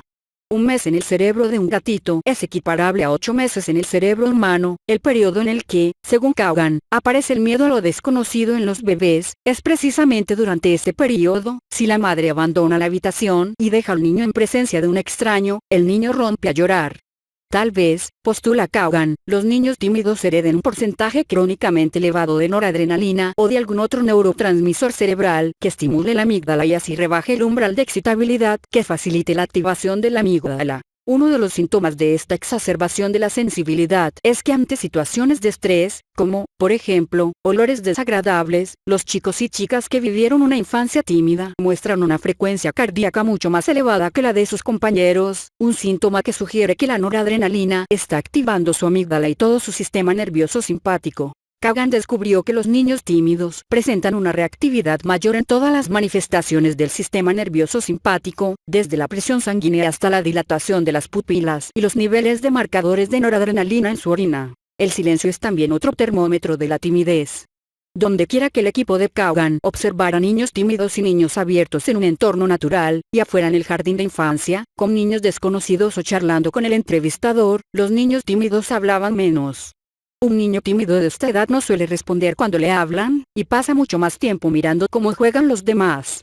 En opinión de Caugan, el silencio vergonzoso frente a una situación insólita o frente a lo que percibe como una amenaza constituye un signo de la actividad de los circuitos nerviosos que conectan la zona frontal, la amígdala y las estructuras límbicas próximas que controlan la capacidad de vocalizar, los mismos circuitos que nos hacen colapsamos en situaciones de estrés.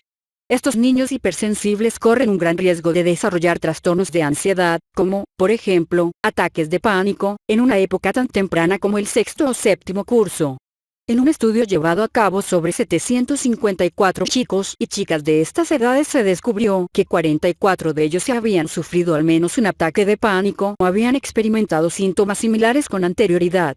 Normalmente, estos episodios de ansiedad fueron desencadenados por las situaciones conflictivas propias de la temprana adolescencia, como una primera cita a un examen importante, por ejemplo, situaciones que la mayoría de los niños aprende a manejar sin llegar a desarrollar problemas más serios. Pero los adolescentes temperamentalmente tímidos y normalmente temerosos de las situaciones desconocidas presentaban los síntomas típicos del pánico, palpitaciones cardíacas, insuficiencia respiratoria, una sensación de angustia, junto al sentimiento de que algo terrible estaba a punto de ocurrirles, como, por ejemplo, volverse locos o morir.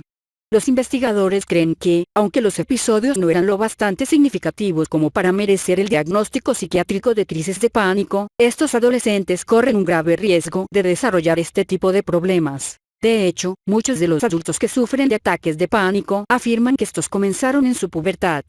El punto de partida de los ataques de ansiedad está estrechamente ligado a la pubertad.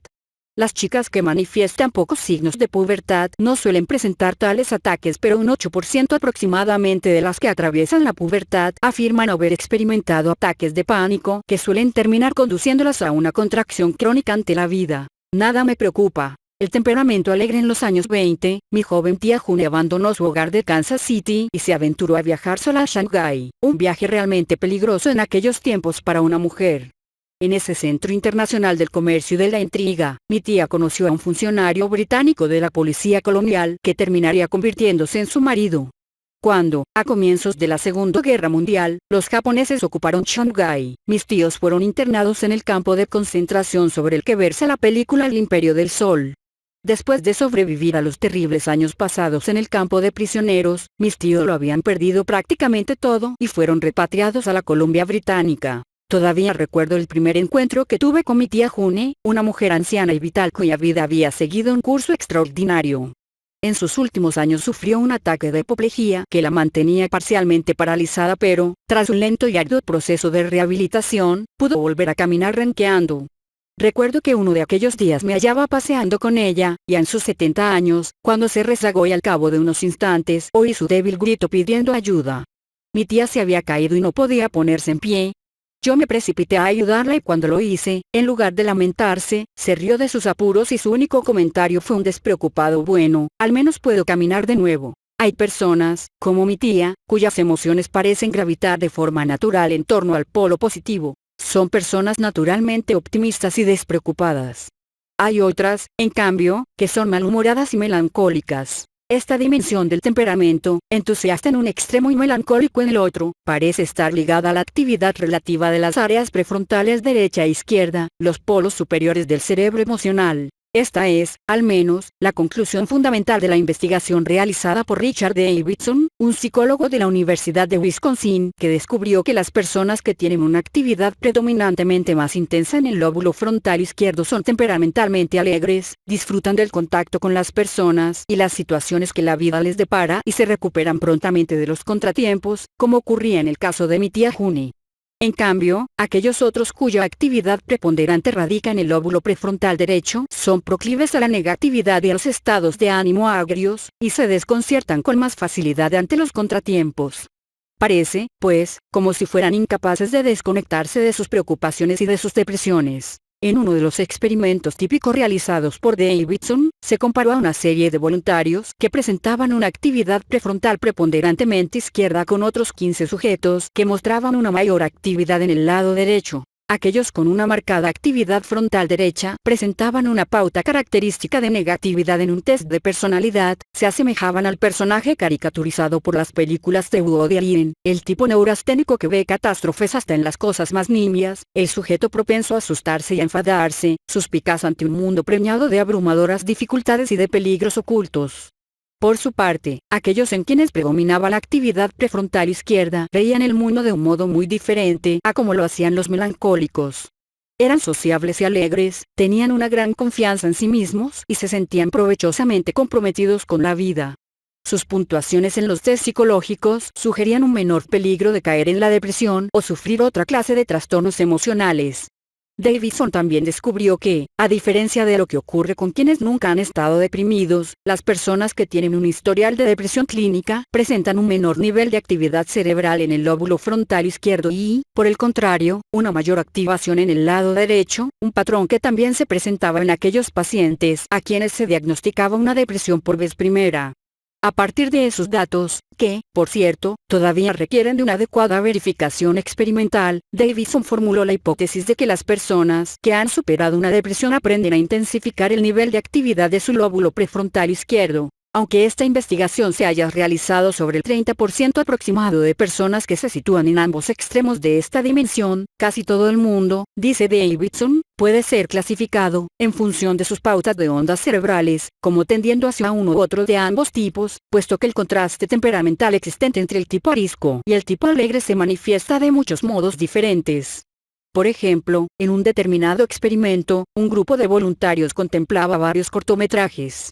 Algunos de ellos eran divertidos, como el baño de un gorila o los juegos de un cachorrillo, por ejemplo, mientras que otros, por el contrario, como una película en la que se instruía a las enfermeras sobre los desagradables pormenores característicos de la cirugía, eran sumamente ingratos.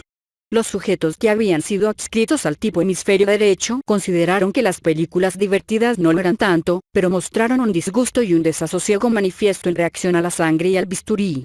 El grupo alegre, por su parte, apenas sí reaccionó ante la película médica, pero sí que lo hizo ante las películas divertidas. Así pues, parece como si el temperamento nos predispusiera para reaccionar ante la vida con un registro emocional positivo o negativo.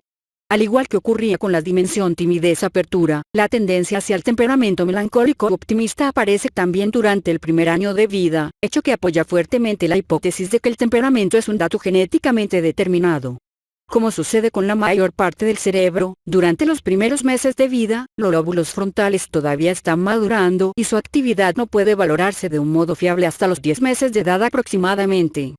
Pero, en niños de esa edad, Davidson encontró que el nivel de activación relativa de los lóbulos prefrontales predecía, con una correlación de casi el 100%, si los niños llorarían cuando su madre abandonara la habitación. De las muchas decenas de niños valorados de este modo, todos los que lloraron mostraron una preponderancia de la actividad cerebral del lóbulo derecho, mientras que en aquellos que no lo hicieron ocurría exactamente lo contrario. Hay que añadir, por último, que, aun en el caso de que esta dimensión temperamental se establezca desde el momento del nacimiento, o en algún momento muy próximo a él, quienes manifiesten una pauta arisca no están necesariamente condenados a pasar la vida encerrados en su habitación haciendo calceta. De hecho, las lecciones emocionales que recibimos en la infancia pueden tener un impacto muy profundo sobre el temperamento, ya sea amplificando o enmudeciendo una determinada predisposición genética. La gran plasticidad del cerebro infantil determina que las experiencias que acontezcan en estos momentos tempranos tengan un impacto duradero a la hora de modelar los caminos neuronales por los que discurrirá el resto de nuestra vida. Tal vez la mejor ilustración del tipo de experiencias que pueden modificar positivamente el temperamento sea la que nos proporciona la investigación llevada a cabo por Kagan con niños tímidos. Domesticar a la hiperexcitable amígdala. Las alentadoras novedades que nos proporciona la investigación llevada a cabo por Kagan es que no todos los miedos de la infancia siguen desarrollándose durante toda la vida, es decir, que el temperamento no es el destino y que las experiencias adecuadas pueden reeducar la hiperexcitabilidad de la amígdala. Lo que determina la diferencia son las lecciones emocionales y las respuestas que los niños aprenden durante su proceso de crecimiento. Lo que cuenta al comienzo para el niño tímido es cómo le tratan sus padres, y es así como aprenden a superar su timidez natural. Los padres que planifican experiencias gradualmente alentadoras para sus hijos les brindan la posibilidad de superar para siempre sus temores. 1 de cada 3 niños que llega al mundo con todos los síntomas de una amígdala hiperexcitable termina perdiendo la timidez cuando entra en la guardería. De la observación de estos niños, previamente temerosos, queda claro que los padres, y especialmente las madres, desempeñan un papel importantísimo en el hecho de que un niño innatamente tímido se fortalezca con el correr de los años o siga huyendo de lo desconocido y se llene de inquietud ante cualquier dificultad. La investigación realizada por el equipo de Kagan descubrió que algunas madres creen que deben proteger a sus hijos tímidos de toda perturbación. Otras, en cambio, consideran que es más importante apoyarles para que ellos mismos aprendan a afrontar estos momentos y acostumbrarles así a los pequeños contratiempos de la vida. La sobreprotección, pues, parece alentar el temor privando a los más jóvenes de la oportunidad de aprender a superar sus miedos, mientras que, en cambio, la filosofía de aprender a adaptarse parece contribuir a que los niños más temerosos desarrollen su valor. Las observaciones realizadas en el hogar demostraron que, a los 6 meses de edad, las madres protectoras que trataban de consolar a sus hijos, les cogían y les mantenían en sus brazos cuando estaban agitados o lloraban, y lo hacían más que aquellas otras que trataban de ayudar a que sus hijos aprendieran a dominar por sí mismos estos momentos de desasosiego. La proporción entre las veces en que eran cogidos por sus madres cuando estaban tranquilos y cuando estaban inquietos demostró que las madres protectoras sostenían a sus hijos en brazos mucho más durante los momentos de inquietud que durante los de calma. Al año de edad, la investigación demostró la existencia de otra marcada diferencia. Las madres protectoras se mostraban más indulgentes y ambiguas a la hora de poner límites a sus hijos cuando estos estaban haciendo algo que podía resultar peligroso como, por ejemplo, meterse en la boca un objeto que pudieran tragarse. Las otras madres, por el contrario, eran empáticas, insistían en la obediencia, imponían límites claros y daban órdenes directas que bloqueaban las acciones del niño. Pero ¿cómo la firmeza de una madre puede conducir a una disminución de la timidez? En opinión de Kagan, cuando un niño se arrastra decididamente hacia algo que le parece atractivo y su madre le interrumpe con un contundente "apártate de eso", se produce un aprendizaje en el que el niño se ve obligado a hacer frente a una leve sensación de incertidumbre. La repetición de esta situación centenares de veces durante el primer año de vida proporciona al niño una serie de ensayos en pequeña escala que le ayudan a aprender a afrontar lo inesperado.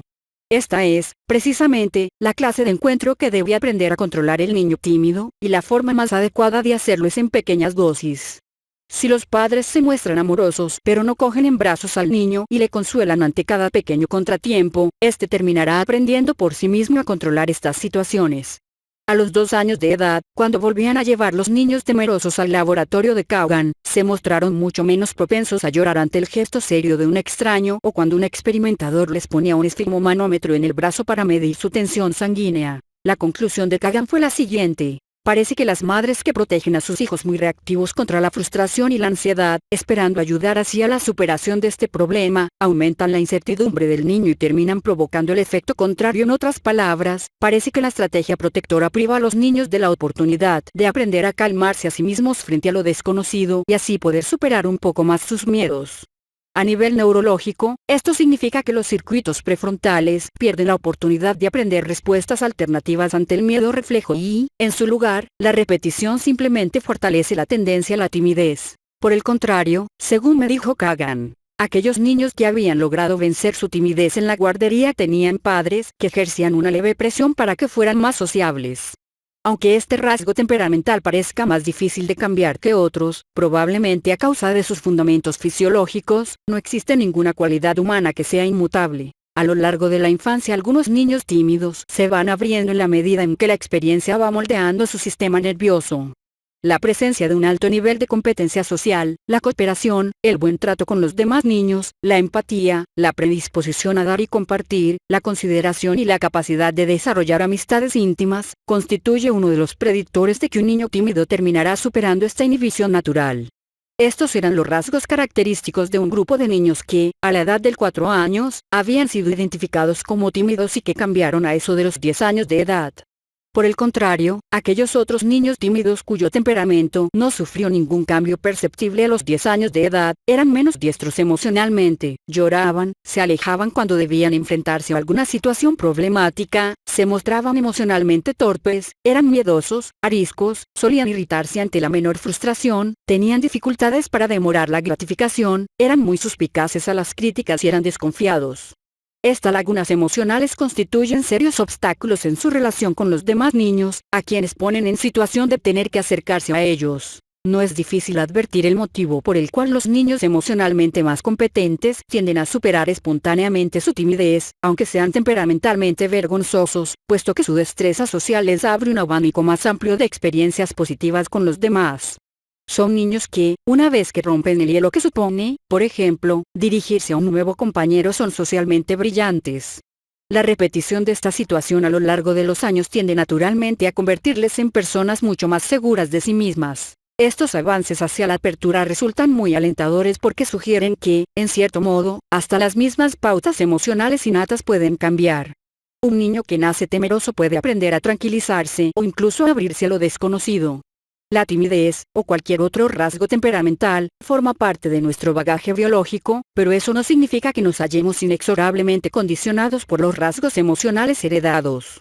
Así pues, aun dentro de las limitaciones genéticas, disponemos de la posibilidad de cambiar. Como observan los estudiosos de la genética de la conducta, nuestro comportamiento no solo está determinado genéticamente, sino que el ambiente, especialmente la experiencia y el aprendizaje, configura la forma en que una predisposición temperamental se manifiesta a lo largo de la vida. La capacidad emocional, pues, no constituye un dato inmutable, puesto que, con el aprendizaje adecuado, puede modificarse.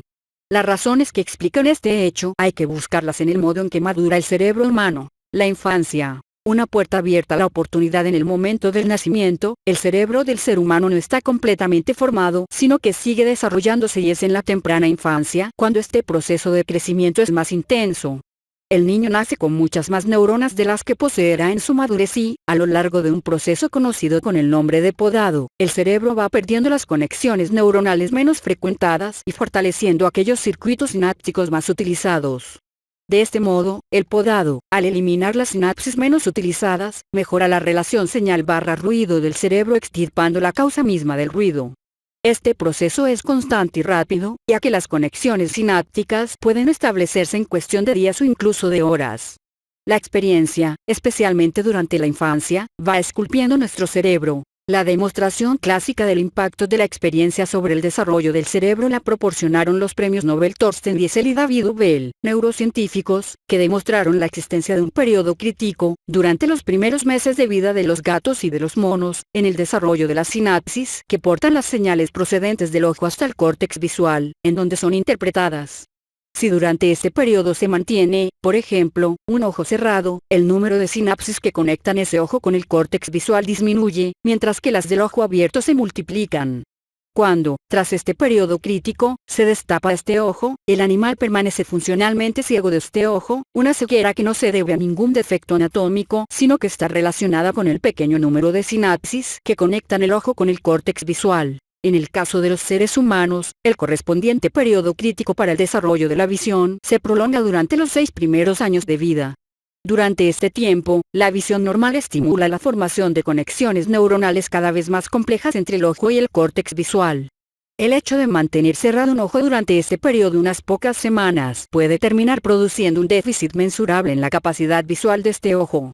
Los niños que, por las razones que fuere, han permanecido con un ojo cerrado durante varios meses durante este periodo, muestran una clara pérdida en la percepción visual de los detalles. Una vívida demostración del impacto de la experiencia sobre el desarrollo del cerebro procede de estudios realizados sobre ratas ricas y ratas pobres. Las ratas ricas vivían en pequeños grupos en jaulas llenas de entretenimientos para ratas, como, por ejemplo, escaleras y norías, mientras que las ratas pobres estaban en jaulas similares pero carentes de toda diversión. Al cabo de varios meses, el neocórtex de las ratas ricas desarrolló redes neuronales mucho más complejas, mientras que el número de conexiones sinápticas establecidas por las ratas pobres era comparativamente mucho menor. La diferencia era tan notable que los cerebros de las ratas ricas llegaron a ser mucho más pesados y no debería sorprendernos que se mostraran mucho más diestras que las ratas pobres en encontrar la salida de los laberintos con los que se trataba de determinar su inteligencia. Similares experimentos realizados con monos mostraron las mismas diferencias entre una experiencia rica y pobre, y cabe esperar el mismo resultado en el caso de los seres humanos. La psicoterapia, es decir, el reaprendizaje emocional sistemático, constituye un ejemplo palpable de la forma en que la experiencia puede cambiar las pautas emocionales y remodelar nuestro cerebro. La demostración más clara de este hecho nos lo proporciona una investigación realizada con personas que estaban siendo tratadas de desórdenes obsesivo-compulsivos. Una de las compulsiones más comunes es la de lavarse las manos, un acto que puede llegar a repetirse tantas veces al día que la piel de la persona termina agrietándose. Los estudios realizados con escáneres de tomografía de emisión de positrones han demostrado que la actividad de los lóbulos prefrontales de los obsesivo-compulsivos es muy superior a la normal. La mitad de los pacientes del estudio recibieron el mismo tratamiento farmacológico normal, fluoxetina, más conocido por su nombre comercial, Prozac, y la otra mitad recibieron terapia de conducta. Durante el proceso terapéutico, los sujetos fueron sistemáticamente expuestos al objeto de su obsesión o compulsión sin que pudieran llevar a cabo su ritual. Así, por ejemplo, a los pacientes que se lavaban las manos compulsivamente se les colocaba en un lugar sucio sin que tuvieran la posibilidad de lavarse. Al mismo tiempo se les enseñaba a cuestionar los miedos y las amenazas que les apremiaban, por ejemplo, que el hecho de no lavarse les llevaría a contraer una enfermedad y a morir. Tras varios meses de estas sesiones, las compulsiones fueron desapareciendo gradualmente al igual que lo hicieron en el caso de aquellos otros pacientes a quienes se les había administrado medicación. Pero el hallazgo más notable fue un escáner TEP que mostraba que la actividad de una región clave del cerebro emocional de los pacientes sometidos a terapia de modificación de conducta, el núcleo caudado, descendió de un modo tan significativo como ocurrió en el caso de aquellos otros tratados eficazmente con fluoxetina. Su experiencia había llegado a modificar su funcionamiento cerebral, y les había liberado de los síntomas, tan eficazmente como la medicación. Momentos clave. El cerebro del ser humano necesita mucho más tiempo que el de cualquier otra especie para llegar a madurar completamente. Cada región del cerebro se desarrolla a una velocidad diferente a lo largo de la infancia, y el comienzo de la pubertad jalona uno de los periodos más críticos del proceso de podado cerebral. Algunas de las regiones cerebrales que maduran más lentamente son esenciales para la vida emocional. Mientras que las áreas sensoriales maduran durante la temprana infancia y el sistema límbico lo hace en la pubertad, los lóbulos frontales, sede del autocontrol emocional, de la comprensión emocional y de la respuesta emocional adecuada, siguen desarrollándose posteriormente durante la tardía adolescencia hasta algún momento entre los 16 y los 18 años de edad. Los hábitos de control emocional que se repiten una y otra vez a lo largo de toda la infancia y la pubertad van modelando las conexiones sinápticas.